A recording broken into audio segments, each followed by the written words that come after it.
الحمدللہ رب العالمین والصلاة والسلام علی سید المرسلین اما بعد۔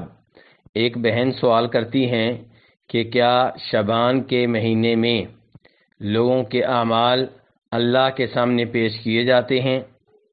تو جواب یہ ہے کہ یہ بات صحیح ہے کہ شعبان کے مہینے میں لوگوں کے اعمال اللہ کے سامنے پیش کیے جاتے ہیں، اور اس کی دلیل وہ حدیث ہے جسے امام نسائی رحمہ اللہ جناب اسامہ بن زید رضی اللہ تعالی عنہ سے روایت کرتے ہیں۔ وہ کہتے ہیں کہ میں نے کہا، اے اللہ کے رسول صلی اللہ علیہ وسلم، آپ جتنے روزے شعبان کے مہینے میں رکھتے ہیں اتنے روزے آپ دیگر مہینوں میں نہیں رکھتے۔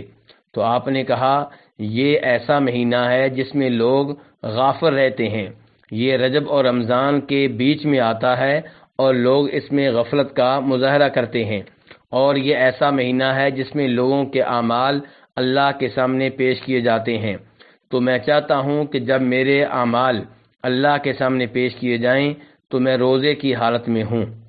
تو اس سے پتہ چلا کہ شعبان کے مہینے میں نفلی روزے رکھنے کا بہت زیادہ اہتمام کرنا چاہیے، اور یہ کہ نبی علیہ الصلاۃ والسلام اس مہینے میں کثرت سے روزے رکھتے تھے، اور تیسرے نمبر پہ یہ کہ اس مہینے میں لوگوں کے اعمال اللہ کے سامنے پیش کیے جاتے ہیں۔ واللہ تعالی اعلم۔